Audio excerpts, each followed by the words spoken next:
by. Here's chapter 4, part 3. 4.3.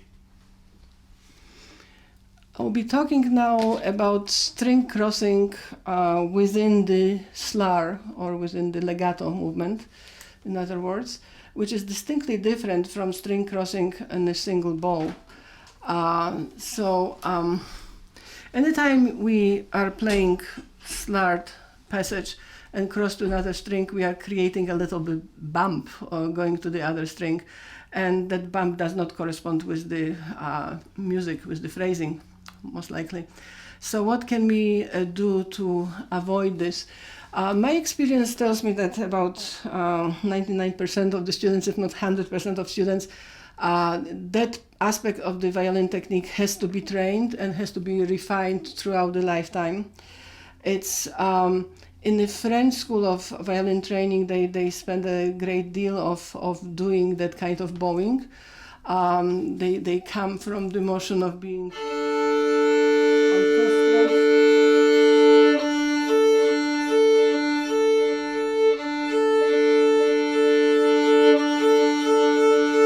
that kind of training. It's encompassing also the so-called exploring the depths of the string, of the bow on the string. In other words, the flexibility of the bow arm, and it's further developing the sound production, obviously, and it's ongoing process for many years for us.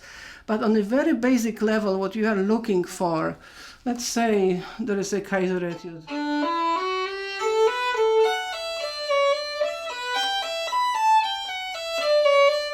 Okay, you know it all, yeah?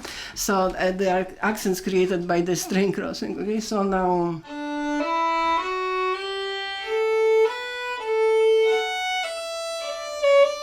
Obviously I can do it, but it took me quite a few years to figure it out, how to do it, okay? So how to actually do it? You can observe the bow, so being on the one string, approaching the other string, it changes the plane.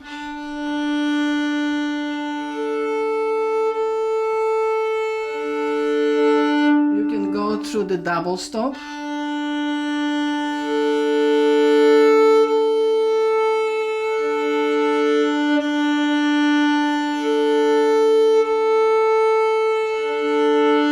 Okay, so you start from the two open strings, okay?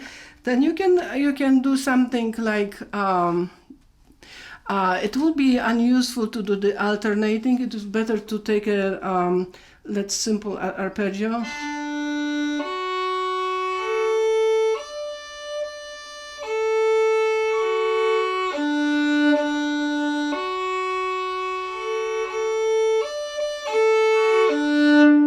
In the beginning, when you work on it, you should emphasize that the bow should actually get slower and heavier as you are about to cross to another string.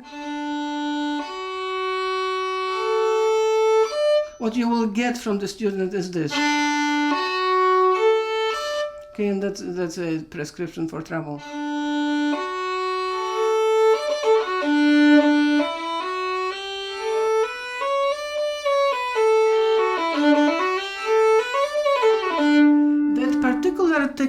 Bow technique comes also with the help of the left hand anchoring of the finger technique. So the finger of the string which you are about to leave doesn't do this.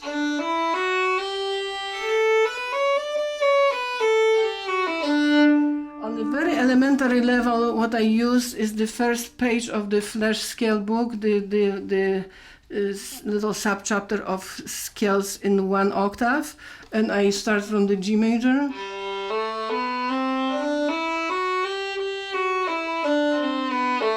I do arpeggios as well. And so on. And then I go into the D major starting from the open string, A major starting from the open string, then I go into the 1 octave scale starting from the first finger, okay? Usually I was very successful in fixing this. Note that the movement of the entire arm is crucial.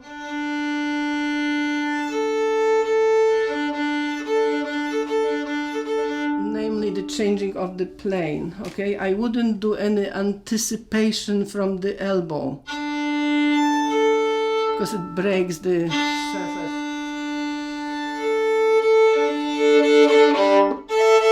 I'm going to play a little exercise my teacher gave me for the faster tempos of that particular problem.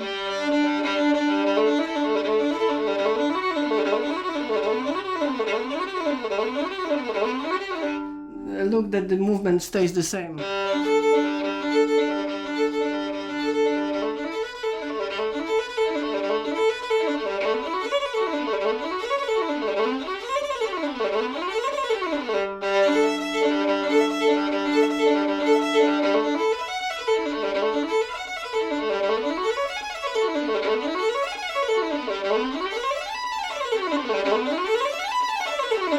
Never mind the notes, okay? But the movement it's like this, okay? But this is for a more advanced way of doing that string crossing, okay?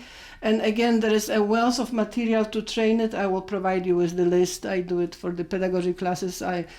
You identify the etudes and exercises which are training this. At any time in your teaching career, you have to be able to look at the piece or etude and see what movements are involved in that particular music, and then actually use it as a training material. The student doesn't need to know about it, but you know, okay? So what you are developing, okay? So that that ability to analyze, it's very crucial. It's a separate talent from music talent, actually.